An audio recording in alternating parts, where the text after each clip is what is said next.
रिश्ते में तो हम तुम्हारे बाप होते हैं। वो बहुत बड़े गायक थे, नाम है लेकिन उनका शहंशाह। दिल बच्चों जैसा था। जिस तरह अमिताभ बच्चन बॉलीवुड में अभिनय की दुनिया के महानायक हैं, उसी तरह मोहम्मद रफी बैकग्राउंड सिंगर की दुनिया के सरताज हैं।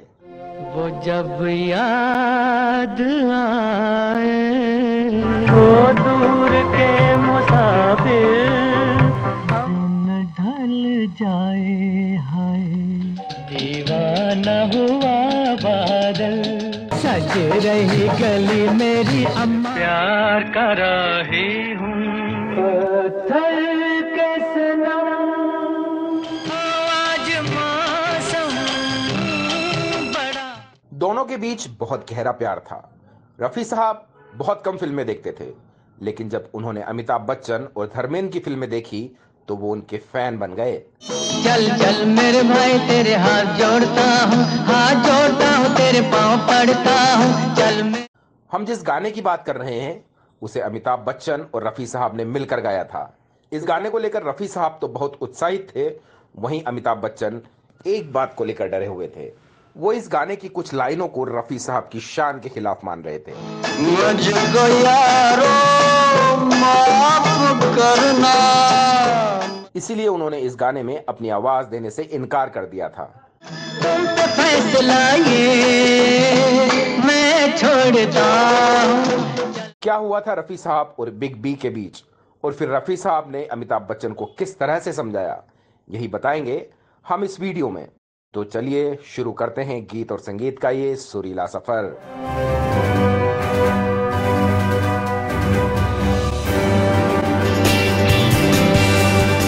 बॉलीवुड में पहले रोमांटिक फिल्मों ने राजेंद्र कुमार और राजेश खन्ना को सुपरस्टार बनाया, तो एक्शन फिल्मों ने अमिताभ बच्चन को महानायक का दर्जा दिया।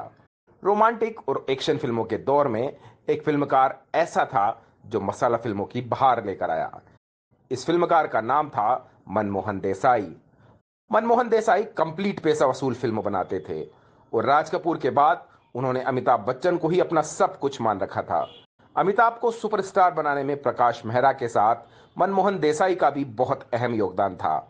वो चाहते थे कि अमिताभ उनकी फिल्म की हर फ्रेम में नजर आए, इसलिए उन्होंने अपनी मल्टी स्टारर फिल्म नसीब के इस गाने में अमिताभ की आवाज को भी ले लिया।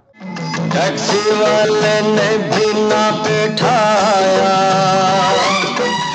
नसीब उनका बहुत बड़ा प्रोजेक्ट था, जिसमें अमिताभ बच्चन के अलावा शत्रुघ्न सिन्हा, ऋषि कपूर, हेमा मालिनी और रीना राय की प्रमुख भूमिकाएं थी। और प्राण, प्रेम चोपड़ा, शक्ति कपूर, कादर खान, अमजद खान और अमरीश पुरी जैसे दिग्गज आर्टिस्ट भी थे। इसी तरह गायकों में मोहम्मद रफ़ी, किशोर कुमार, लता मंगेशकर, उषा मंगेशकर, सुमन कल्याणपुर, अनवर और कमलेश अवस्थी जैसे तमाम जाने माने गायकों ने इसके गानों में आवाज दी थी। इसका संगीत उनकी फेवरेट जोड़ी लक्ष्मीकांत प्यारेलाल ने दिया था और इन गीतों को लिखा था आनंद बख्शी जी ने। मेरे नसीब में तू है कि नहीं, जिंदगी इम्तिहान लेती है। जान जाने जनार्दन तररम पम पम पम पम, रंग जमा के जाएंगे।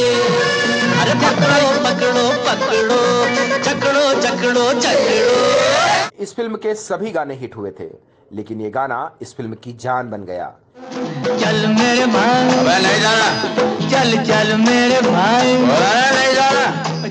ये गाना दो भाइयों के बीच प्यार, मनुहार और तकरार का गाना है, जिसमें रफी साहब के साथ साथ अमिताभ बच्चन और ऋषि कपूर की भी आवाज है। नहीं आता है ना तो जा, मैं भी नहीं जाता। कट्टी बोल दिया ना, कट्टी कट्टी। जिस दिन इस गाने की रिकॉर्डिंग होनी थी, उससे पहले निर्माता निर्देशक मनमोहन देसाई ने अमिताभ बच्चन और ऋषि कपूर साहब को तय वक्त पर स्टूडियो पहुंच जाने के लिए कहा था, क्योंकि रफी साहब वक्त के बहुत पाबंद थे। हालांकि अमिताभ बच्चन खुद भी रफी साहब के साथ गाना गाने का मौका लेकर एक्साइटेड थे। रफी साहब करीब 35 सालों से फिल्म इंडस्ट्री में बैकग्राउंड सिंगिंग कर रहे थे और उन्होंने जिन एक्टर्स के लिए भी गाना गाया वो सब उनके शुक्रगुजार थे। इसलिए उनके साथ गाने से पहले बिग बी की भी रात की नींद उड़ी हुई थी। तू जाने मन है जाने जिगर है। इसमें अमिताभ खुद अपने लिए गा रहे थे, जबकि रफी साहब अपने बेटे जैसे ऋषि कपूर साहब के लिए आवाज दे रहे थे। आप इस गाने में रफी जी की आवाज से अदायगी का एक और अंदाज देख सकते हैं, जिसमें उन्होंने ऋषि के लिए टपोरी अंदाज में गाना गाया। हाथ जोड़ता हूँ तेरे पाँव पड़ता हूँ, चल मेरे भाई। अमिताभ बच्चन ने एक बार बताया था कि जब वो रफी साहब के साथ गाना रिकॉर्ड करने के लिए स्टूडियो पहुंचे तो उनकी आंखें लाल थी। उस वक्त वो एक्शन फिल्मों के स्टार थे और पूरे भारत के दर्शक उनके बिंदास एंग्री यंग मैन वाली फिल्मी छवि के दीवाने थे। लेकिन उस दिन बिग बी की आंखें लाल लाल दिख रही थी और वे घबराए हुए से लग रहे थे। रफी साहब और अमिताभ बच्चन की ये कोई पहली मुलाकात नहीं थी, इसलिए मोहम्मद रफी जी ने उनसे पूछ लिया, आप परेशान लग रहे हैं, कोई मसला है क्या? तो उन्होंने रफी साहब को बताया कि मैं जब 10 साल का रहा हूँगा तभी से आपके गाने सुन रहा हूँ, मैं आपका बहुत बड़ा फैन हूँ, इसलिए आज जब मुझे आपके साथ गाना पड़ रहा है तो मैं घबराहट के कारण पूरी रात सो नहीं पाया हूँ। तेरे लिए जान भी हाजिर है। ये रफी साहब के लिए अमिताभ जी के मन में जो इज्जत थी, जो सम्मान था, उसकी मिसाल देता है। लेकिन अमिताभ बच्चन इसके अलावा एक और बात से भी परेशान थे। दरअसल बीच में ऋषि कपूर और अमिताभ जी की बातचीत भी चलती रहती है। जब ऋषि उनको बार बार टोकते हैं तो इसमें उन्हें गुस्से से बीच बीच में लाइन बोलनी थी।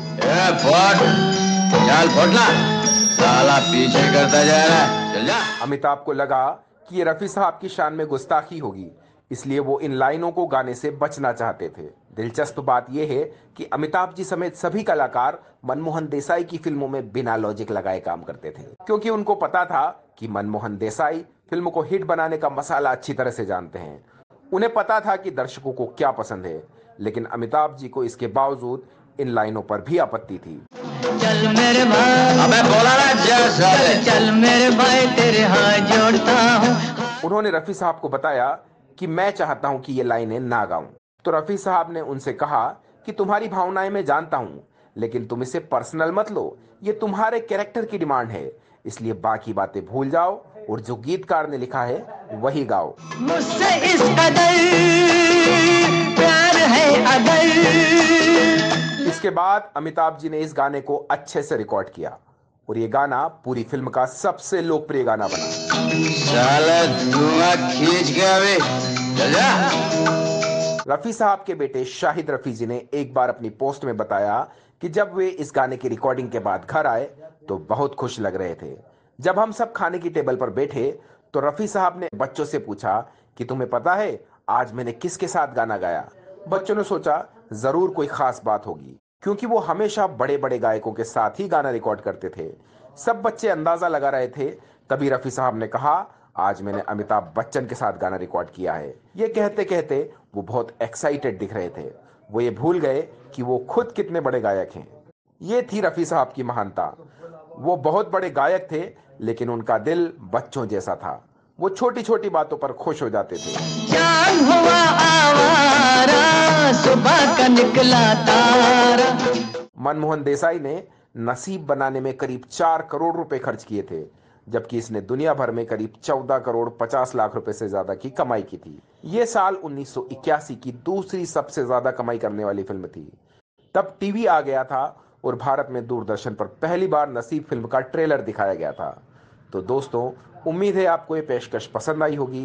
ये वीडियो देखने के लिए आपका बहुत बहुत धन्यवाद दोस्तों।